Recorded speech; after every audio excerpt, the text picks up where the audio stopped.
Exclusive, Elon Musk's SpaceX says it's running out of money to fund the crucial satellite internet service that Ukrainian troops depend on daily in the battlefield. This comes amidst reports. So there's conflicting statements on this. Originally, I thought SpaceX was like, because it needs receivers. I thought originally that SpaceX was like, not SpaceX, sorry. I thought because it was, because you needed receivers, I thought that the Starlink satellite systems, like the satellite internet systems, were actually not exactly great for the Ukrainians. Sorry, I had a brain fart moment there. But now he's saying, I can't fund it anymore. I can't keep it afloat. I can't keep it alive any longer. So I want more money from the U.S. government. Now, of course, that comes on the heels of Elon Musk talking to Vladimir Putin, as far as we understand, and then saying some kind of wild, sometimes somewhat sane, but sometimes kind of wild and insane that are uncharacteristic of Elon Musk and very characteristic of Elon Musk. Basically saying just like full-blown surrender to Russia and give up any claims that you have within your own territorial borders, including eastern Ukraine. And then, of course, that frustrated, understandably, Ukrainian leadership, who then turned around and said, F you, Elon Musk, see yourself out of our affairs. And he immediately turned around and stated, okay, me. Well, oops, I don't have any more money. The Pentagon has to give me money now for the Starlink shit. That Musk recently spoke directly to Vladimir Putin about the war. That is a report that Alex Marquardt is out front.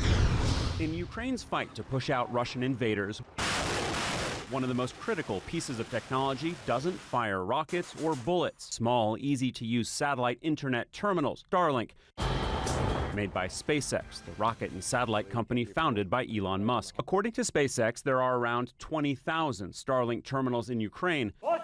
They've been vital for soldiers' communication, flying drones, and artillery targeting. Starlink is the glue, really, between the forward-deployed drone and the artillery that's conducting the strike against Russian positions. Starlink arrived in Ukraine as the war started, earning Musk global praise and thanks. CNN has now exclusively obtained documents showing not only that SpaceX is just one part of a large international effort getting Starlink to Ukraine's front lines, but now, 7 months into the war, SpaceX is warning the Pentagon it is facing the difficult choice of reducing or stopping service. Why, at this moment, Starlink is raising this issue? It's really bad timing.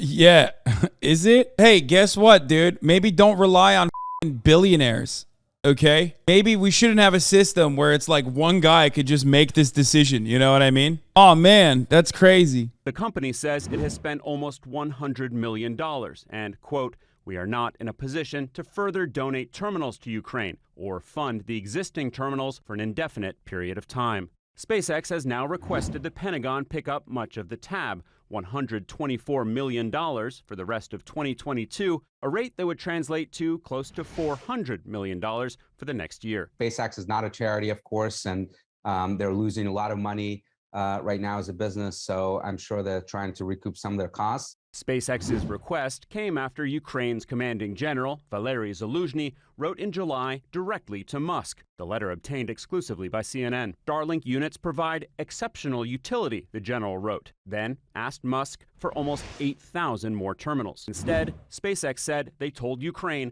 to send their request to the Pentagon, adding, we have now exceeded our original agreement with Ukraine, as it can't fight. Last week, reports emerged of widespread sudden Starlink outages on the front line as troops fought to take back territory. They're puzzled about why that's going on. Is that something that SpaceX is doing intentionally? Is that coming from Elon? No one is quite sure. The outages and news of the funding request to the Pentagon come as Musk's support of Ukraine is also questioned, after he proposed a peace deal suggesting that Ukraine relinquish Crimea to Russia and hold UN-backed referenda for parts of eastern Ukraine. He told a private audience that Ukraine doesn't want to talk about peace negotiations, while he says Russia would accept those terms. In the backlash that has followed, Elon Musk has repeatedly insisted that he's pro-Ukraine, just yesterday tweeting at a Ukrainian official who thanked him for the Starlink services, saying, "You're most welcome, glad to support Ukraine." Now, in reality, Aaron, that support is more complicated. Documents that we saw show that SpaceX fully donated just 15% of the Starlink hardware. The terminals, those are the terminals, with the majority 70% of the internet service. Now, the rest comes from countries like the US, Poland, the UK, and other entities. Now, Aaron, at the same time, Musk is saying that he's glad to support Ukraine. His company is now saying that support may soon slow down or end. SpaceX ignored our repeated requests for comment, and a lawyer for Musk did not respond. Aaron. Alex Marquardt, thank you very much. I thought that was similar to kind of diplomatic peace you want too. Has that changed? No, I am a fan of building an off-ramp and ending this war. I'm an advocate for it. It's not pro-state, it's pro-war or anti-war. I am anti-war. Reports say the soldiers were using their own credit cards to keep the Starlink up, so possibly Elon is not footing the bill, you mean, right? So Elon Musk is whining about losing a lot of money on Starlinks for Ukraine. Meanwhile, may I present you the snippets of my bank statements? Thousands of Ukrainians paying his company monthly. So the question is, did you really lose more money than you earned? So he was already charging them? This is confusing. The Pentagon said that it was in talks with Elon Musk's Starlink mobile internet system to keep connectivity for Ukrainian forces after Musk complained he was burning through nearly $20 million a month funding the service. I mean, listen. Color me surprised that Elon Musk saw a hot button issue and literally used it as a marketing opportunity for himself, exclusively for himself, and then secretly complained to the Pentagon to get more money for this, and is now also petulant and really narcissistic and is mad that like Ukrainians got mad at him involving himself in otherwise a brutal and bloody war. What's he gonna do? Go over there and take his ship back, keep it, and tell him to go up? You can't.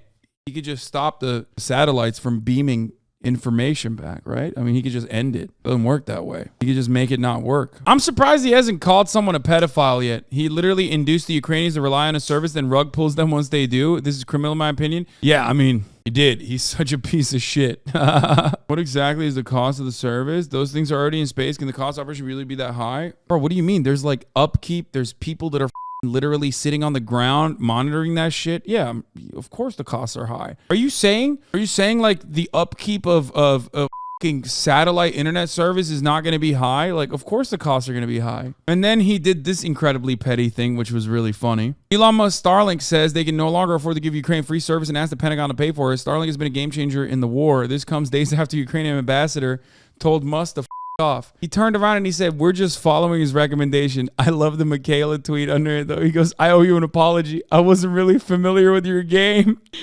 That is the most petty shit I've ever seen. Like, he probably just wants to make money off of this, right? He did the PR thing. People forgot about the PR part. Now he wants to make more money off of it, right? But he didn't have to say this part, but he did it anyway because he's a psycho. He's a freak. This is next level. Wonder if his losing 20 million a month is just how most corpos speak when they say losing in place of not getting X amount of money we could have. I think the answer is easy, and that is that he just wants to milk it. It's called price gouging. He's like, why is everybody else making a killing off the war when I can't get more money from the American federal government? Yeah, it's war profiteering.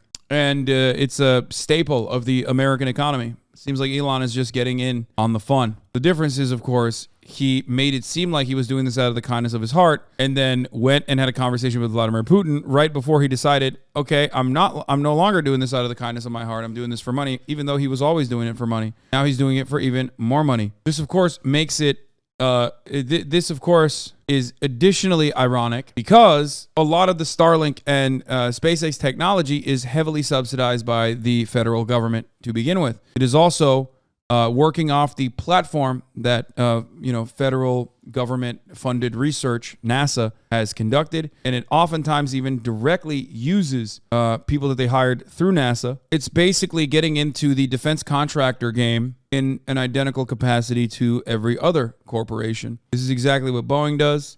This is exactly what Lockheed Martin does. This is what they all do. Tax dollars work in this capacity in every field. Now, I don't know what's going on behind closed doors, but this is coming off the heels, like I said, of Elon Musk having potentially private conversations with Vladimir Putin. He did say that. He had conversations with Vladimir Putin. He did get liberals like me on board with nationalization. Also, there was no extra cost. These are all satellites SpaceX already planned to launch. US, EU government pay for 70% of the hardware costs on the ground. Then nationalize it again. Definitely, Elon Musk is among the world's top private donors supporting Ukraine. Starlink is an essential element of our critical infrastructure, says Mikhailo Fedorov, the vice prime minister of Ukraine, which Elon Musk apparently personally liked this tweet. And people are yelling at the ambassador. God, I love this story. I play no role in this, okay? I am completely outside. I'm looking at this completely from the outside, okay? It's fucking hilarious because Elon Musk stands are now yelling at the vice prime minister of Ukraine. His ambassador popped off on Elon Musk, the deity, the holy Lord. It's awesome. People straight up are like, dude, what do you mean? Demonstrate your fealty to our Lord immediately. Are you crazy? How dare you? Why would the Ukrainian ambassador say off to a guy whose service is important to Ukraine? The former ambassador to Germany who told Musk to off is also the same guy who got recalled because he denied Bandera's anti-Semitism law. I mean, that's part and parcel. It's going to happen. That's the least shocking piece of information I've heard in this process. Oh, here it was. I remember seeing this. He said, off to Elon Musk. Off is my very diplomatic reply to you after Elon said, Ukraine-Russia peace, redo elections and annex regions under UN supervision. Russia leaves if that is the will of the people. Crimea, formerly part of Russia, as it has been since 1783. Water supply to Crimea assured. Ukraine remains neutral. And Andriy Melnik said, off is my very diplomatic reply to you. Let him eat each other in the replies, dude. I was calling Musk a Russian asset back in June on chat, trying to figure out why no one is concerned when NASA ties satellite ops and economic power in the U.S. People who are saying Melnik is a Holocaust revisionist, by the way. That's why I'm saying I'm not touching this. Okay, I'm just watching it happen. Not exactly a fan. I'm surprised Elon Musk hasn't called someone a pedophile yet in this story. Every part of this peace deal is pretty reasonable except for the first point about annexation in eastern Ukraine. Yes, I already mentioned that. Maybe Musk wants to not support anymore. Having the U.S. funded stuff allows him to not be the blame if something really bad happens. I'd rather shit on myself than listen to your politician bullshit. Can I come over and shit all over that MAGA hat, bro? Bro, it seems like you got some stuff going on. It seems like this is a kink, my friend. It's kind of weird. Kind of a weird kink. Why is the first part so bad if that's the will of the people? Because the Crimean conversation is more complicated than the annexed region conversation. The annexed region is annexed by force. Like at this stage, if they held elections there, you don't even have enough people. There are so many people that have been displaced. The regions don't look like what it was. You know what I mean? People will say so was Crimea while refusing to recognize that LPR and DPR, and I'm not even talking about even the broader Eastern Ukrainian territories in general, but LPR and DPR have been in a 14-year trench warfare with like rocket systems and airplanes bombing each other. Since 2014, with 14,000 people dying before Russia even invaded. That's not just something you can say. That's not just something you can point to and be like, oh yeah, this area is Russian now.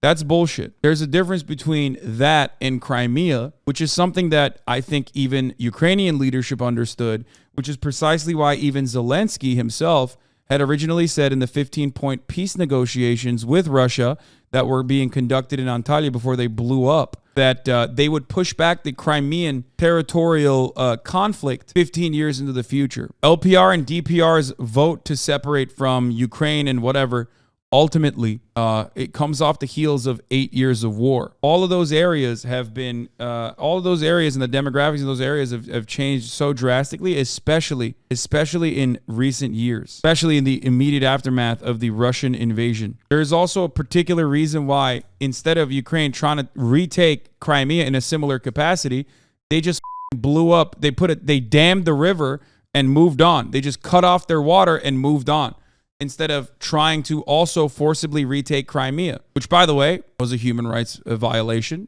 I have mentioned that before, which is why I have said time and time again that the best possible way, the best possible outcome to have stopped this dead in its tracks and avoid thousands of casualties and millions of people being displaced was to reinstitute by force the Minsk agreements, which would have made sure that LPR and DPR still remained within the borders of Ukraine while having autonomy. Human rights violations, so not a real violation of anything because there's no punishment associated with any human rights violations. I mean, human rights violations is something that people use only when they're talking about, what do you call it?